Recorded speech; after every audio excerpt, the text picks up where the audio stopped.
இன்றைய டிஜிட்டல் உலகில் இன்டர்நெட் காலியாகிவிட்டால் ஒட்டுமொத்த உலகமே ஸ்தம்பித்து போனது போல் உணர்கிறோம். ரீசார்ஜ் தீர்ந்து விட்டாலோ அல்லது சிக்னல்கள் கிடைக்காமல் சுற்றிக் கொண்டே இருந்தாலோ வரும் எரிச்சலுக்கு அளவே இல்லை. ஆனால் இனிமேல் உங்கள் மொபைலில் யூடியூப் பார்ப்பதற்கோ அல்லது இன்ஸ்டாகிராம் ரீல்ஸ் ரசிப்பதற்கோ, உலகக்கோப்பை கிரிக்கெட் போட்டிகளை நேரலையில் காண்பதற்கோ வைஃபையோ அல்லது மொபைல் டேட்டாவோ தேவையே இல்லை என்று சொன்னால் நம்ப முடிகிறதா?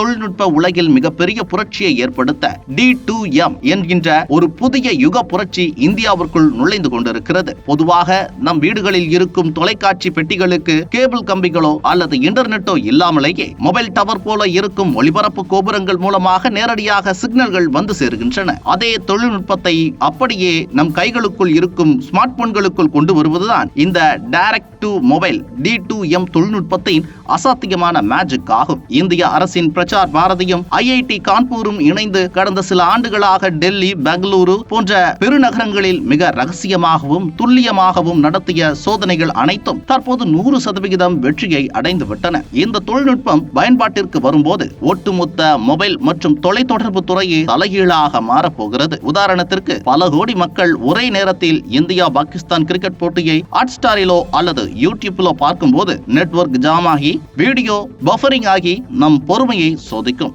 ஆனால் இந்த தொழில்நுட்பத்தில் எத்தனை கோடி பேர் ஒரே நொடியில் பார்த்தாலும் சிக்னல் துளி கூட குறையாமல் HD தரத்தில் வீடியோக்கள் ஓடிக்கொண்டே இருக்கும். அது மட்டுமின்றி புயலோ பெருமழையோ வந்து மொபைல் டவர்கள் அனைத்தும் சரிந்து விழுந்தாலும் கூட அரசின் அவசர எச்சரிக்கை செய்திகளும் மீட்பு பணி தகவல்களும் சேட்டலைட் மூலமாக நேரடியாக உங்கள் மொபைல் திரையில் வந்து விழுந்து உயிர்களை காக்கும். தொலைக்காட்சி பெட்டியை நாம் பாக்கெட்டுக்குள் சுருட்டி வைப்பதற்கு சமமான இந்த தொழில்நுட்பத்தை நமது மொபைல் நிறுவனங்கள் தங்களின் புதிய ஸ்மார்ட் போன்களில் வன்பொருள் மற்றும் மென்பொருள் மாற்றங்களாக கொண்டு வர தயாராகி வருகின்றன. இனி டேட்டா பேக் தீர்ந்து விடுமே என்ற கவலையோ மாதாந்திர ரீசார்ஜ் கட்டண சுமையோ இல்லாமல் காற்றில் மிதந்து வரும் சிக்னல்களை கொண்டே பொழுதுபோக்கின் உச்சத்தை தொடப்போகும் அந்த டிஜிட்டல் சுதந்திர யுகம் மிக விரைவில் நம் கைகளில் அரங்கேறப் போகிறது.